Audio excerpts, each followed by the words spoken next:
O mga kautak, baka meron kayong database, no, na Excel report, no, kung saan may kagaya nito, may mga data information. Baka gusto nyo to. Yung magkaroon kayo ng button, tapos magkaroon kayo ng form, ayan, gagawa kayo ng form, and then kapag may button kayo na, for example, itong plus button ko na yan, pag kinlik ko yan, is kung ano yung nandito mga kautak, is automatic mag-a-add yan, no? Mag-a-add doon sa ating database, no? For example, palitan ko to ng Brent, ayan, tingnan nyo, ayan, mag-automatic add siya, no? Tapos ito namang clear form, no? Hindi nyo na kailangang burahin ito ng manual. I-clear nyo na lang yan and boom, automatic mabubura kung ano nandito, no? Angas ba? Kung gusto nyo yan, panoorin nyo tong video na to. Ayan mga kautak. Pagkatapos nyo nang gumawa ng ganito, no? Either yung form nyo nga is yan, yung database natin is nasa same tab or nasa different tab, tapos may form kayo, no? Parehas lang naman. Depende sa gusto nyo. Sa akin, inisahan ko na lang para mas makita nyo yung talagang yung astig na gagawin, no? Ayan. So, after neto mga kautak, pwede na kayong pumunta kay developer tab, no? Kung may home, naka-home kayo, punta na kayo kay developer tab. Ayan. So, kung wala pa kayong developer tab, mga kautak, madali lang naman kung paano yan i-activate, no?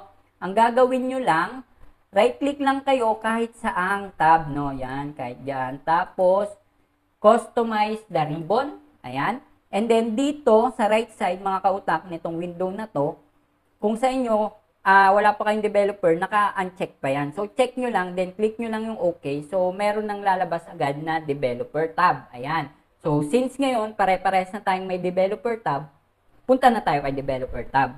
At dito na, ituturo ko sa inyo yung simple record macro, no? Record macro, yan.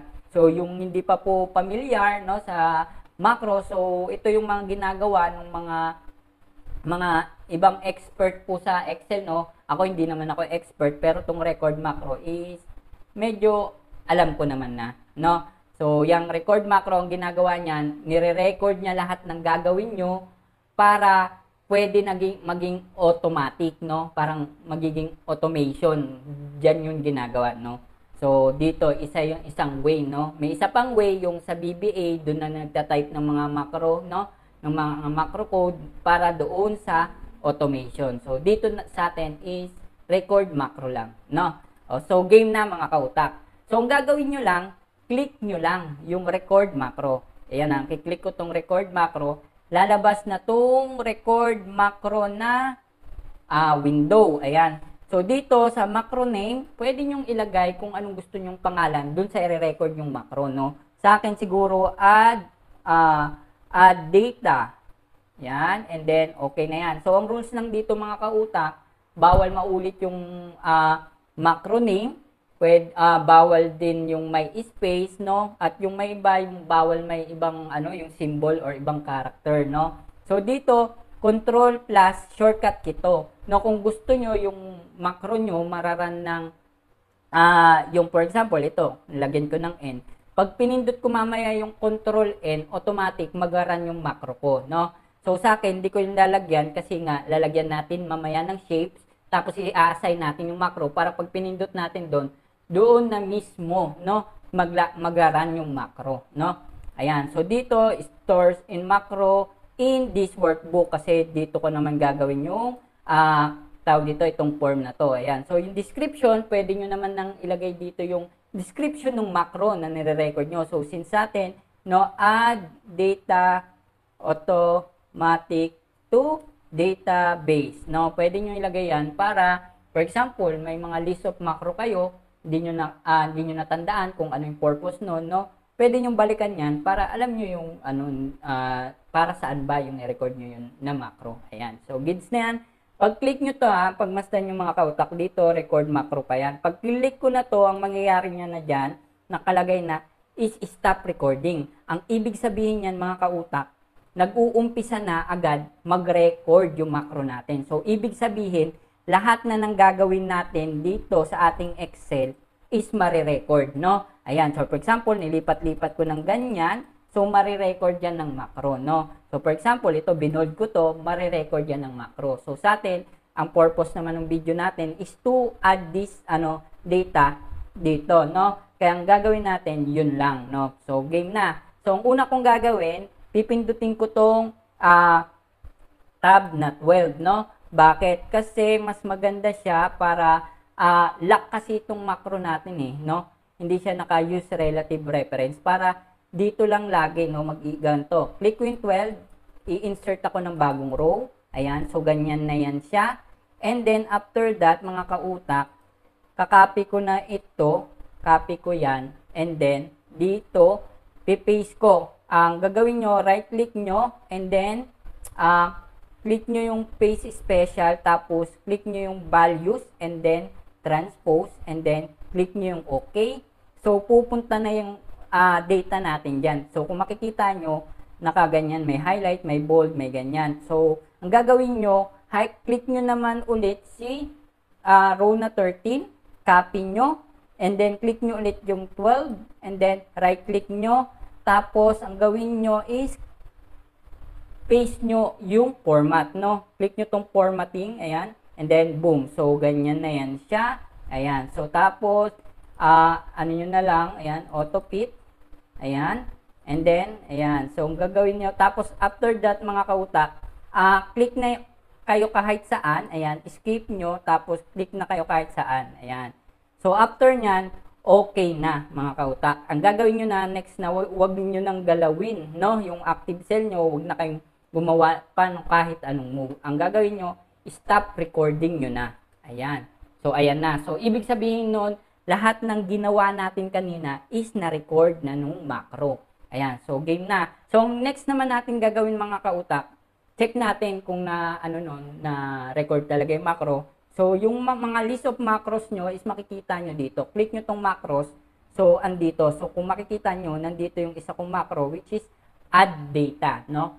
So, ayan. Pag nirun natin yan, so, automatic, itong list, or kung ano yung nakalagay dito, ma-add yan doon. So, tingnan nyo run ko oh, tingnan nyo. Diba? Automatic, kung ano yung nandito, na-add doon, diba? So, kung sabi nyo, baka ano lang yan, for example, si Tulpo. Tulpo na yan tingnan nyo, ayan sa macros, i-run ko, ayan, so, diba, naging Tulpo, quadrillion na, diba, angas. Pero, hindi ko naman sa inyo papagawa na kailangan i-open nyo lagi itong macro, tapos mag-run kayo. Ang gagawin natin, i-assign natin yung macro na yun sa mga object, no? Sa akin kasi, ang gusto ko lagi, shape, no? Para pwede ako mamili. Kasi dito sa developer tab, dito sa insert, pwede kayo mamili kung ano yung mga object na gusto nyong i-assign yung macro. Sa akin, gusto ko yung shapes. Ayan, insert kayo, then shapes. Ayan, and then pili kayo ng shape, no? Dito kasi ang dami pwedeng pagpilian, kaya mas gusto ko yung shapes. Ayan, for example, add, no? Pwede itong addition na sign, di ba? Ayan, para mas lalo siyang astig. Tingnan natin. Lagyan natin dyan yung add. Lagyan natin ng edit text, add data. Ayan, tapos ano na lang natin, center natin, tapos pagandahin na lang natin. Lagyan natin ng konting arte. Ayan, and then ayan, pangit, no? And then ito na lang. Ayan. Tapos home, and then ayan. So ayan, meron na tayong ganito na symbol. Ngayon, ang gagawin nyo, right-click nyo yung symbol o yung shape na yan, tapos click nyo yung assign macro. Ayan. And then, click nyo yung macro na i-assign nyo. Sa akin, di ba, add data. And then, click ko na yung OK. Ayan, mga kautak. So, andyan na yan. So, every time, mga kautak, i-click itong, shape na to is mag-a-add yung nilagay nyo na data dito. Tingnan nyo, add ko to, click ko to. Tingnan nyo, automatic, maglalagay na yan dyan. Di ba? So, for example, lagay tayo dito na isa ka pa. Ayan. Ilagay ko yan. Check. Tignan nyo. Di ba? Angas, di ba? Tapos, dito naman mga kautak, lagay naman tayo ng clear, no? Clear na date, or i-clear dapat to, or burahin, no? Para, for example, pag nag-add na kayo ng data, dapat i-clear ito. Hindi nyo na gagawin yung i-delete nyo pa na ganyan, tapos i-click nyo to, no? Assign din natin ng macro para maangas, no? So, game na. So, ang gagawin nyo, record lang ulit kayo ng macro. Same, punta kayo kay developer tab, punta kayo kay record macro. Ayan, record macro, tapos lagay nyo dito, clear form. Ayan, and then, yan, di ko yun lalagyan ng shortcut key. Clear form, ayan. And then, click ko na yung OK. Ayan, so kung makikita nyo, automatic, no? Or nagre-record na ngayon yung macro natin, no? So, ang gagawin natin, so lahat na dapat, maging maingat tayo sa gagawin natin kasi lahat yan i-record na, no? Baka masira yung macro nyo. Ayan, so ang gagawin natin, so ano lang natin, objective is to clear this. So, highlight nyo lang ito and then delete nyo lang, press nyo lang yung delete na key sa keyboard, ayan, para mabura. Tapos, punta na kayo dito sa unang cell para pag click nyo yung clear or yung delete data na macro na shape, is automatic, mapupunta agad dito sa unang cell para pwede na kayong makapag-type, no? Makapag-type ulit ng bago nyong data. Ayan. And then after that, okay na yan. Stop recording na natin. So, pag click natin yung macros, andun na yung clear form. Ayan. So, ibig sabihin, andyan na yung ano natin, na-record na macro. Ayan. So, lagay muna tayo dito ng data dito. Ayan. Okay, values, tapos transpose natin.